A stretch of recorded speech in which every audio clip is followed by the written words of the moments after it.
Well, go on, beautiful souls. I am Marsha C., the host of Her Sacred Soul Space podcast. In this safe space, we have discussions that ignite our hearts and expand our souls. This is a podcast dedicated to all women and is coined with spiritual and metaphysical aspects of evolving herself and aligning her purpose to her soul. Having a soul connection with oneself is the portal to life, and you can consider this podcast your stepping stone. There is a beautiful spark that occurs when goddesses embrace and empower each other's light, and that's what we are all about here on Her Sacred Soul Space podcast. Her Soul Connection. Look out for new episodes with Soul Gems every second and fourth Fridays. And remember, see your light, be your light. Welcome, beautiful souls. It's Marsha C., and welcome back to another episode of Her Sacred Soul Space. So here's the deal, soul seekers. This week, as I was contemplating why is it I should talk about on this episode, I found myself being in a frenzy, I may say. I was in a space of having several thoughts, several ideas surface in my mind, but nothing was sticking to my soul plate. Nothing was giving me that ha-ha sensation or even that body shiver confirmation that I would get whenever I am in alignment with spirit and what spirit wants me to do. And so I decided to take a minute to breathe and to be quiet. And there it was. There it became even more profound and loud. Talk about life lessons. I've heard it when the other thoughts were surfaced in my mind, but obviously I dismissed it. And it came back in such a soft yet profound manner. Talk about life lessons. And if there's one thing that I know, soul keepers, soul seekers, and keepers, is that I know several times I've tried to run, but I definitely couldn't hide. So on this episode, it's all about her life lessons, the smallest things, the smallest connections that all come together to create such a bigger picture of how we see ourselves and how we apply those lessons in our lives so that we can become even more of a better version of who we are.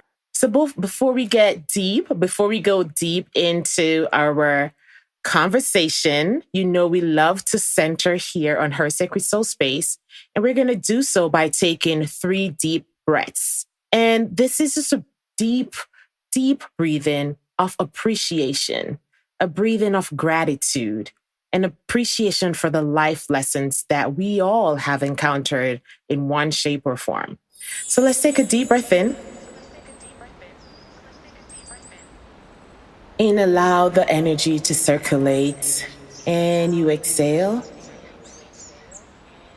And on our second breath, we're giving gratitude for the lessons, gratitude for this space, gratitude for you being able to be here, viewing this episode. And on our final breath, we're just going to be present and just be present. And exhale.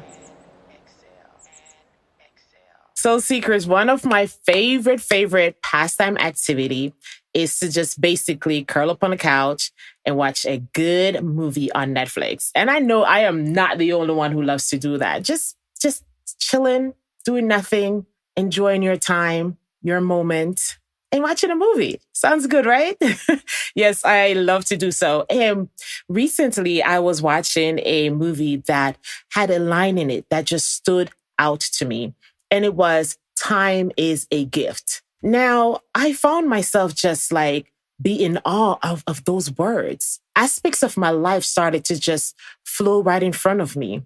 Moments when I've given pieces of myself away to others that were not deserving of it.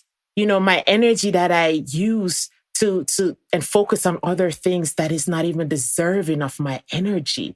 Having thought patterns within me that is not serving me. All this flashed before my eyes and left me wondering, left me pondering. Do you see your time as a gift? And are you acting in accordance with that? So here I am, posing that same question to you.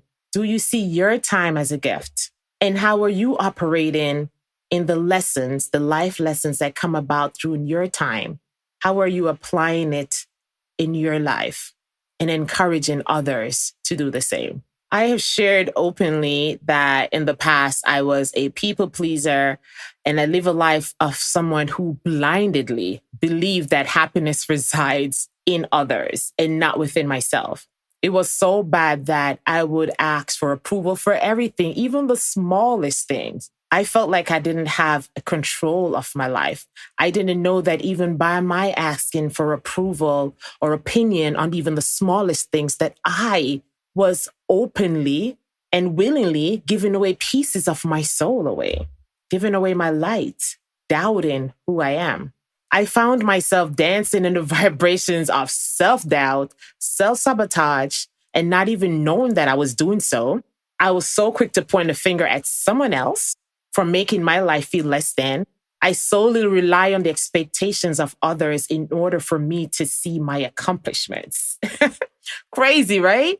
But if there's one thing I know for sure, I did not like that feeling. I did not like the feeling of being lost. It made me feel weak and I just wanted to be happy. I just wanted it all to go away. So here I am, figuring that if I found happiness, everything would absolutely fall into place. Well, at least that's what I thought. So here I am sharing with you some of the lessons I garnered on my journey defining happiness. Okay, firstly, choosing to pursue a new path, but still carrying the same vibration will only result in a harder lesson. Point blank, period. What do you mean by that, Marsha? Simply, simple. I cannot carry the same energy on my back when I'm trying to cross to another lifestyle or cross into another version of who I am, but yet still carrying certain thought patterns, certain vibrational frequency with me as if I'm afraid of letting it go. I need some form of comfort as I go into the next version of who I am, as I continue to grow. I had to find that because of the facade I was creating in my mind, I basically only choose to see the temporary feel-good vibrations. So even when I'm supposed to recognize that I'm still carrying an old energy or old vibration with me, I was quick to dismiss it and focus on only the feel-good vibration. And those feel-good vibration typically involved another person, specifically a person of interest. And little did I know that I still had that energy of needing another person to create happiness that I was searching for. It took me quite some time to figure out that I had to change my mindset and the thoughts, and that I was actually giving my power away. I had to learn to broaden my scope of how I view myself. And this included getting to know myself and the fears associated with my needing someone else's opinion or someone else to cultivate my happiness. I started asking myself, am I giving more than I'm receiving just to pretend that this is where happiness begins or even what it looks like? I had to start paying attention to the signs. We live in a world where influences come from various angles. And if we're not careful, we would find ourselves gravitating or being pulled in so many directions, thinking this is my happy place. After all, it works for others, so why can't it work for me? Not recognizing or realizing that what others may find happiness in may not serve my soul. So once again, I was going outside of me to find happiness based on someone else's happiness. And I had to figure out, what does all that really mean anyway? Am I not deserving of all that? What is all that when it comes on to happiness? I had to start understanding how I can find happiness in my way. What are the signs and how are they leading me to discover that about myself, to discover where my happiness truly lies? You know, I love to share my stories. I do. Okay, so I have a quick one for you. When I was at Mercer University, it's during that time frame that I started tapping into my gift or even learning to understand. And one of the way that God showed up for me was through my dreams. And he led me to a beautiful soul that was in a communication class with me. We developed a relationship based on the fact that God sent me to her to interpret my dreams. Now, fast forward years later, I woke up one morning with her in my spirit. So, I just do the little check in. Hey, girl, you were in my spirit, just checking in. Hope all is well. And that you're doing good. Be safe and sending you lots of love and light. All of that came from my heart because that's how I felt. And that's what I wanted to share with her. And whenever individuals come in my spirit, I normally tend to do that. If it's not a text, I'm still sending those energy to you. I'm still saying a prayer for you. So like 2 days later, 6:30 a.m., mind you, I got a call from her. And in that moment, I recognized that the connection I received days before was even bigger than what I thought. Because now, once again, God was using her as a vessel for me. And during that time, she said to me that you should pray for joy and not happiness. And she went on to say some other stuff, but I couldn't move past you should pray for joy, but not happiness. I didn't understand. For in my mind, I'm like, aren't they like similar anyways? Don't they produce the same result, the same vibration? As I continued to remain in receiving mode as she spoke, I wanted to understand even more as to why joy was more of the vibration that I needed to be on and not so much of happiness. I had to learn to make the shift. Before even doing so or taking the action to make the shift, I had to ask myself, what is the difference between the happiness that I was seeking versus the joy that is the required vibration that I need to have? As I continue to rediscover how to love myself from a non-judgmental space, especially after breast cancer, as I continue to understand and trust my intuition, meaning stop asking everybody for approval, knowing that I have the answer within me. And as I continue to connect with myself, embracing how to make decision from a space of love and not from a space of fear, I started to understand the vitality of having joy as my foundation. I realized having joy becomes the strength of who I am. It's the aspect of me that is created through my connection with God, through my connection with the divine. It is the root to my soul that would produce the happiness that I was searching for, the happiness that I'm deserving of as I continue on the path of self-discovery and fulfillment. I realize that my joy is the frequency that will enable my magic, my light to shine. But most importantly, I love the fact that my joy was absolutely mine. No one else's. It was mine. And I felt safe knowing that. I felt safe knowing that I had no expectations of others for me, nor did I need others to help me to find this joy. It was my reminder that my time is a gift and I had to value it as such. I had to value my time as a gift. I had to recognize, how do I show up and what do I ask for when I show up, and make sure what I'm asking for is what indeed is going to serve me and not going to give me a temporary fix. So in my research of trying to understand more of joy and happiness, I encountered some statements that I thought was pretty awesome and pretty cool that I want to share with you, and how you'll be able to see the difference between joy and happiness. So let's go into our soul gem.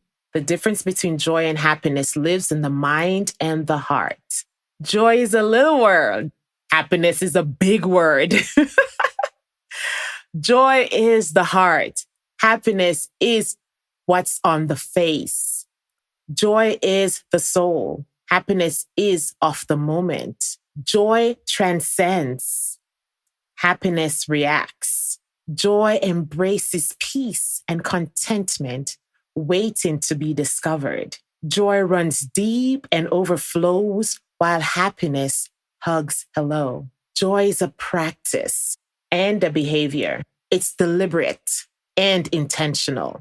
Joy is an inner feeling. Happiness is an outward expression. Joy endures hardship and trials and connects with meaning and purpose. I encourage you to choose joy, practice joy, know joy, live joy, so you can feel that happiness that you solely deserve. So today I affirm, I am deserving of joy. I am joy. And I affirm, you are deserving of joy. You are joy. I encourage you to say this daily, at least for a week, just so you can get into that rhythm and that vibration of understanding the importance of joy. And that once you have that foundation, your happiness will come. Remember, see your light, be your light, living intentional through experience. Until then, one love. Thanks for listening. I hope you've enjoyed today's episode. I would be honored if you could share this episode with a friend, subscribe, rate, and review. Don't forget to join us every second and fourth Fridays for another exciting episode of Her Sacred Soul Space podcast. I'd love to hear your comments. You can always find me on Facebook or YouTube as Her Sacred Soul Space. Until then, one love, and don't forget, see your light, be your light. Magan.